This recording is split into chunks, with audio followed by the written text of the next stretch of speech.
ನಾಳೆ ಜೂನ್ 3 ಬುಧವಾರ ಅತ್ಯಂತ ಶಕ್ತಿಶಾಲಿ ಅಧಿಕ ಜ್ಯೇಷ್ಠ ಮಾಸ ಕೃಷ್ಣ ಪಕ್ಷದ ಸಂಕಷ್ಟಹರ ಚತುರ್ಥಿಯನ್ನು ಆಚರಿಸಲಾಗುತ್ತದೆ. ಅಧಿಕ ಮಾಸದಲ್ಲಿ ಮಾಡುವ ಸಣ್ಣ ಪುಟ್ಟ ಪೂಜೆ ಪುನಸ್ಕಾರ ಆರಾಧನೆಗಳಿಗೆ ದುಪ್ಪಟ್ಟು ಫಲ ಸಿಗುವುದಲ್ಲದೆ ದೇವಾನುದೇವತೆಗಳ ಅನುಗ್ರಹ ಸಿಗುತ್ತದೆ. ಅದರಲ್ಲೂ ಬುಧವಾರ ಗಣಪತಿಗೆ ಪ್ರಿಯವಾದ ದಿನ. ಈ ದಿನವೇ ಸಂಕಷ್ಟಹರ ಚತುರ್ಥಿ ಬಂದಿರುವುದು ಬಹಳ ವಿಶೇಷ. ಅಧಿಕಸ್ಯ ಅಧಿಕ ಫಲಂ ಅಂದರೆ ವಿಶೇಷವಾಗಿ ಅಧಿಕ ಮಾಸದಲ್ಲಿ ಮಾಡುವ ಸಣ್ಣ ಪೂಜೆ ದಾನ ಅಥವಾ ಒಳ್ಳೆಯ ಕೆಲಸಗಳಿಗೆ ಅಪಾರವಾದ ಪುಣ್ಯ ಫಲ ಸಿಗುತ್ತದೆ. ಅಂತಹ ಶ್ರೇಷ್ಠವಾದ ದಿನಗಳಲ್ಲಿ ಸಂಕಷ್ಟಹರ ಚತುರ್ಥಿಯು ಒಂದು. ಈ ದಿನ ತಪ್ಪದೆ ನಿಮ್ಮ ಶಕ್ತಿಗೆ ಅನುಸಾರವಾಗಿ ಗಣಪನನ್ನು ಪೂಜಿಸಿ ಆರಾಧಿಸಿ. ಇಷ್ಟು ದಿನ ಸಂಕಷ್ಟಹರ ಚತುರ್ಥಿಯನ್ನು ಆಚರಿಸದೇ ಇದ್ದರು ಅಥವಾ ಮೊದಲ ಸಲ ಸಂಕಷ್ಟಹರ ಚತುರ್ಥಿ ಪ್ರಾರಂಭ ಮಾಡುವವರು ಈ ಅಧಿಕ ಜ್ಯೇಷ್ಠ ಸಂಕಷ್ಟಹರ ಚತುರ್ಥಿಯಿಂದ ಪ್ರಾರಂಭಿಸಬಹುದು. ಈ ಸಂಕಷ್ಟಹರ ಚತುರ್ಥಿ ತುಂಬಾ ವಿಶೇಷವಾದದ್ದು, ಏಕೆಂದರೆ ಈ ವರ್ಷ ಅಧಿಕ ಜ್ಯೇಷ್ಠ ಮಾಸ ಬಂದಿದ್ದು ಅಧಿಕ ಮಾಸದಲ್ಲಿ ಬರುವ ಸಂಕಷ್ಟಿಯನ್ನು ವಿಭುವನ ಸಂಕಷ್ಟಹರ ಚತುರ್ಥಿ ಎಂದು ಕರೆಯಲಾಗುತ್ತದೆ. ಇದು ಅಪರೂಪವಾದ ಸಂಕಷ್ಟಿಯಾಗಿದ್ದು ಈ ದಿನ ಗಣಪತಿಯನ್ನು ಪೂಜಿಸುವುದರಿಂದ ಐಶ್ವರ್ಯ ಮತ್ತು ಕಷ್ಟ ನಿವಾರಣೆ ಆಗುತ್ತದೆ. ಮನಸ್ಸಿನಲ್ಲಿರುವ ಕೋರಿಕೆಗಳು ಖಂಡಿತ ಈಡೇರುತ್ತದೆ.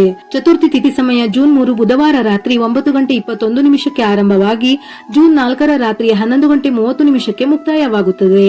ಚಂದ್ರೋದಯದ ಸಮಯ ಜೂನ್ 3 ರಾತ್ರಿ 9:54 10 ಹಿಂದೂ ಧರ್ಮಶಾಸ್ತ್ರಗಳ ಪ್ರಕಾರ ಸಂಕಷ್ಟಹರ ಚತುರ್ಥಿ ವ್ರತದ ಪ್ರಧಾನ ನಿಯಮ ಚಂದ್ರೋದಯ ವ್ಯಾಪಿನಿ ತಿಥಿ, ಅಂದರೆ ಯಾವ ದಿನದ ರಾತ್ರಿ ಚಂದ್ರ ಹುಟ್ಟುವ ಸಮಯದಲ್ಲಿ ಚತುರ್ಥಿ ತಿಥಿ ಇರುತ್ತದೆಯೋ ಆ ದಿನವೇ ಸಂಕಷ್ಟಹರ ಚತುರ್ಥಿ ವ್ರತವನ್ನು ಆಚರಣೆ ಮಾಡಬೇಕು. ಹಾಗಾಗಿ ನಾಳೆ ಮೇ 3 ಬುಧವಾರದ ದಿನವೇ ಆಚರಿಸಬೇಕು. ವಿಭುವನ ಎಂದರೆ 3 ಲೋಕಗಳಲ್ಲಿಯೂ ಇರುವವನು ಅಥವಾ 3 ಲೋಕಗಳನ್ನು ಬೆಳಗಿಸುವವನು ಎಂದರ್ಥ.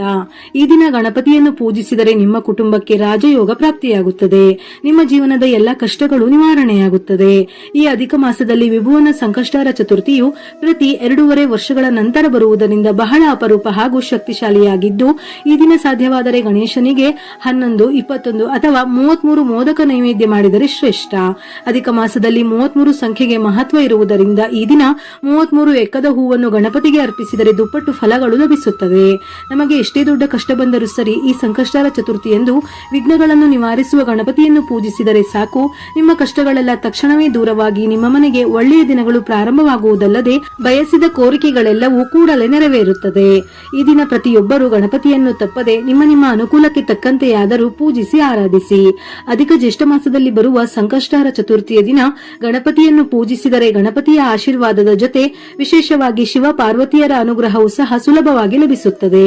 ಮನೆಯ ಹೊಸ್ತಿಲುಗಳಿಗೆ ಅರಿಶಿನ ಹಚ್ಚಿ ಮನೆಯ ಬಾಗಿಲ ಮುಂದೆ ಅಕ್ಕಿ ಹಿಟ್ಟಿನಿಂದ ರಂಗೋಲಿ ಹಾಕಿ, ಹಾಗೆಯೇ ನಾಳೆ ತಪ್ಪದೆ ಮನೆಯ ಮುಖ್ಯದ್ವಾರಕ್ಕೆ ಸ್ವಸ್ತಿಕ್ ಚಿಹ್ನೆ ಹಾಕಿದರೆ ಅತ್ಯಂತ ಶ್ರೇಷ್ಠ. ಗಣಪತಿ ಪೂಜೆಯಲ್ಲಿ ತಪ್ಪದೆ ಗರಿಕೆಯ ಜೊತೆ ಎಕ್ಕದ ಹೂವಿದ್ದರೆ ಒಳ್ಳೆಯದು. ನಾಳೆಯ ದಿನ ತಪ್ಪದೆ 21 ಗರಿಕೆಯನ್ನು ಅರ್ಪಿಸಲೇಬೇಕು. ದುಡ್ಡಿನ ಸಮಸ್ಯೆಗಳು ನಿವಾರಣೆಯಾಗಿ ಆರ್ಥಿಕ ಸ್ಥಿತಿ ಸುಧಾರಿಸಬೇಕಾದರೆ 21 ಏಲಕ್ಕಿಗಳನ್ನು ದಾರದಲ್ಲಿ ಪುಣಿಸಿ ಏಲಕ್ಕಿ ಹಾರವನ್ನು ತಯಾರಿಸಿ ಗಣಪತಿಗೆ ಅರ್ಪಿಸಿ. ಹೀಗೆ ಮಾಡುವುದರಿಂದ ನಿಮ್ಮ ಪತಿಯ ಆದಾಯ ಹೆಚ್ಚುತ್ತದೆ. ಪೂಜೆ ಮುಗಿದ ನಂತರ ಈ ಏಲಕ್ಕಿ ಹಾರವನ್ನು ನಿಮ್ಮ ಬೀರುವಿನಲ್ಲಿ ಇಡಿ. ಈ ವ್ರತವನ್ನು ಮಾಡುವವರು ಸಂಕಷ್ಟಹರ ಚತುರ್ಥಿಯ ವ್ರತದ ಕಥೆಯನ್ನು ತಪ್ಪದೇ ಓದಬೇಕು ಅಥವಾ ಕೇಳಬೇಕು. ಈ ಕಥೆಗೆ ಅಪಾರ ಶಕ್ತಿ ಇದೆ. ವ್ರತದ ಕಥೆಯನ್ನು ಓದಿದ ನಂತರ ಕೊನೆಯಲ್ಲಿ ಗಣಪತಿಗೆ ಆರತಿಯನ್ನು ಬೆಳಗಿ ನಮಸ್ಕರಿಸಿ 5 ಪ್ರದಕ್ಷಿಣೆಗಳನ್ನು ಹಾಕಿ ಈ ರೀತಿ ಗಣಪತಿಯನ್ನು ಪೂಜಿಸಿ. ಈ ದಿನ ಎಕ್ಕದ ಹೂವಿನ ಹಾರವನ್ನು ತಯಾರಿಸಿ ಗಣಪತಿಗೆ ಅರ್ಪಿಸಿದರೆ ಬಹಳ ಶ್ರೇಷ್ಠ.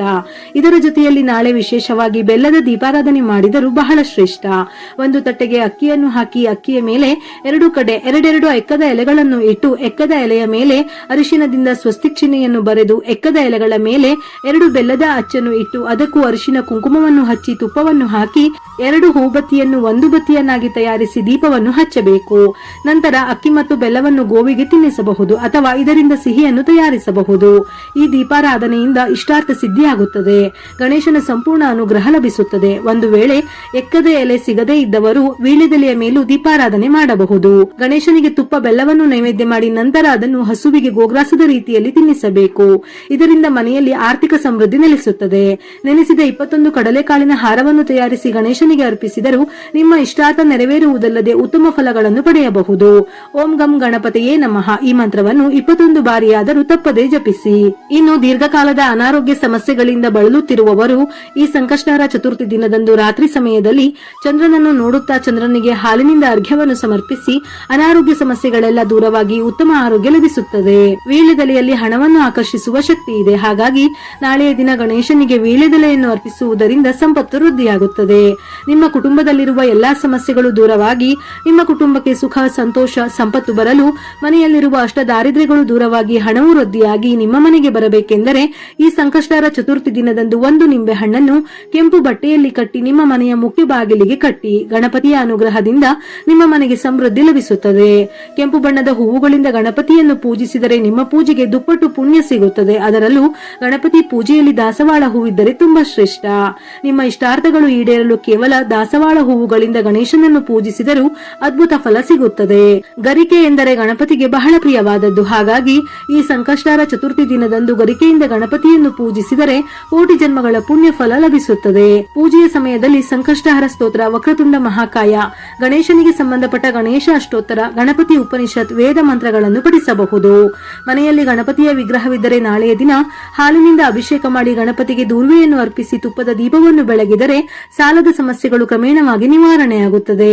ನಾಳೆ 2 ಶುದ್ಧವಾದ ಎಕ್ಕದ ಎಲೆಯನ್ನು ತಂದು ಅದಕ್ಕೆ ಅರಿಶಿನದಿಂದ ಸ್ವಸ್ತಿ ಚಿಹ್ನೆಯನ್ನು ಬರೆದು ಅರಿಶಿನ ಕುಂಕುಮ ಹಚ್ಚಿ ಮನೆಯ ಮುಖ್ಯ ದ್ವಾರದ ಬಾಗಿಲಿಗೆ ಕಟ್ಟಿದರೆ ಬಹಳ ಅದೃಷ್ಟ. ಯಾವುದೇ ರೀತಿಯ ಕೆಟ್ಟ ಶಕ್ತಿಗಳಿದ್ದರೂ ನಿವಾರಣೆಯಾಗಿ ಮನೆಯಲ್ಲಿ ಸಂಪತ್ತು ವೃದ್ಧಿಯಾಗುತ್ತದೆ. ಸಂಕಷ್ಟಹರ ಚತುರ್ಥಿಯನ್ನು ಆಚರಿಸುವುದರಿಂದ ಪುತ್ರ ಸಂತಾನ ಪ್ರಾಪ್ತಿ, ಕುಜದೋಷ ನಿವಾರಣೆ, ಆರ್ಥಿಕ ಸಮಸ್ಯೆಗಳು, ಅನಾರೋಗ್ಯ ಸಮಸ್ಯೆಗಳು, ಉದ್ಯೋಗ ವ್ಯವಹಾರ ಸಮಸ್ಯೆಗಳು, ಹೀಗೆ ಎಷ್ಟೇ ಸಮಸ್ಯೆಗಳಿದ್ದರೂ ನಿವಾರಣೆಯಾಗುತ್ತದೆ. ಒಂದು ವೇಳೆ ವ್ರತವನ್ನು ಮಾಡದೇ ಇದ್ದರೂ ಸಹ ವಿಭುವನ ಸಂಕಷ್ಟಹರ ಚತುರ್ಥಿಯ ದಿನ ಈ ಮೇಲಿನ ಪರಿಹಾರಗಳನ್ನು ಮಾಡಿದರೆ ದುಪ್ಪಟ್ಟು ಫಲ ಸಿಗುವುದಲ್ಲದೆ ಗಣೇಶನ ಸಂಪೂರ್ಣ ಅನುಗ್ರಹ ಪ್ರಾಪ್ತಿಯಾಗುತ್ತದೆ. ನಾಳೆ ಗಣೇಶನಿಗೆ 33 ಬತ್ತಿಯ ದೀಪ ಬೆಳಗಿದರೆ ಶ್ರೇಷ್ಠ. ಇಲ್ಲವೆಂದರೆ 33 ದೀಪವನ್ನು ಕೂಡ ಹಚ್ಚಬಹುದು. ನಾಳೆ ಮಣ್ಣಿನ ದೀಪಕ್ಕೆ ತುಪ್ಪವನ್ನು ಸೇರಿಸಿ ಪಂಚಬತ್ತಿಗಳು ಅಂದರೆ 5 ಬತ್ತಿಗಳಿಂದ ದೀಪ ಬೆಳಗಿದರೆ ತುಂಬಾ ಒಳ್ಳೆಯದು. ಉದ್ಯೋಗದ ಪ್ರಯತ್ನ ಮಾಡುವವರು ಈ ಸಂಕಷ್ಟಹರ ಚತುರ್ಥಿಯಂದು ಓದುತ್ತಿರುವ ವಿದ್ಯಾರ್ಥಿಗಳಿಗೆ ಪುಸ್ತಕ ಹಾಗೆಯೇ ಪೆನ್ಗಳನ್ನು ದಾನವಾಗಿ ನೀಡಿ. ನೀವು ಬಯಸಿದ ಉದ್ಯೋಗ ಲಭಿಸುತ್ತದೆ. ಸಂಕಷ್ಟಹರ ಚತುರ್ಥಿಯ ವ್ರತವನ್ನು ಮಾಡುವವರು ನಾಳೆ ಬೆಳಿಗ್ಗೆಯಿಂದಲೇ ಉಪವಾಸವಿದ್ದು ನಾಳೆ ಚತುರ್ಥಿ ತಿಥಿ ಪ್ರಾರಂಭವಾಗುವ ಮೊದಲೇ ಸಂಜೆ ಸ್ನಾನ ಮಾಡಿ ಪೂಜೆಗೆ ಸಿದ್ಧ ಮಾಡಿಕೊಂಡು ರಾತ್ರಿ 9:22 ನಂತರ ಪೂಜೆಯನ್ನು ಪ್ರಾರಂಭಿಸಿ ನಂತರ ಚಂದ್ರೋದಯವನ್ನು ನೋಡಿ ವ್ರತವನ್ನು ಮುಕ್ತಾಯ ಮಾಡಬೇಕು. ಉಪವಾಸ ಮಾಡುವವರು ಕೂಡ ನಿಮ್ಮ ಆರೋಗ್ಯಕ್ಕೆ ಅನುಕೂಲವಾಗುವಂತಹ ಅಂದರೆ ಸಂಪೂರ್ಣ ಉಪವಾಸವನ್ನು ಮಾಡಬೇಕೆಂದೇನೂ ಇಲ್ಲ. ಈರುಳ್ಳಿ, ಬೆಳ್ಳುಳ್ಳಿ ಮತ್ತು ಅನ್ನವನ್ನು ಸೇವಿಸದೆ ಲಘು ಆಹಾರ, ಹಾಲು ಹಣ್ಣನ್ನು ಸೇವಿಸಿ ಉಪವಾಸವನ್ನು ಮಾಡಬಹುದು. ಹಾಗೆಯೇ ಓದುತ್ತಿರುವ ವಿದ್ಯಾರ್ಥಿಗಳು ಈ ಸಂಕಷ್ಟಹರ ಚತುರ್ಥಿಯಂದು ಗಣಪತಿಗೆ ಶಮಿ ಎಲೆಗಳನ್ನು ಸಮರ್ಪಿಸಿ ಓಂ ಶ್ರೀ ಗಣೇಶಾಯ ನಮಃ ಎಂಬ ಮಂತ್ರವನ್ನು ಜಪಿಸಿ ಅದರಿಂದ ವಿದ್ಯೆಯಲ್ಲಿ ಉನ್ನತ ಸ್ಥಾನಕ್ಕೆ ಏರುತ್ತಾರೆ. ಇನ್ನು ಕುಟುಂಬ ಕಲಹಗಳು, ಕೋರ್ಟ್ ವಿವಾದಗಳು, ಆಸ್ತಿ ಕಲಹಗಳು ಇಂತಹ ಸಮಸ್ಯೆಗಳಿಂದ ಬಳಲುತ್ತಿರುವವರು ಎಕ್ಕದ ಹೂವುಗಳಿಂದ ಗಣಪತಿಯನ್ನು ಪೂಜಿಸಿ 5 ತೆಂಗಿನಕಾಯಿಗಳನ್ನು ಸಮರ್ಪಿಸಿದರೆ ಖಚಿತವಾಗಿ ವಿಜಯಗಳನ್ನು ಸಾಧಿಸುತ್ತಾರೆ.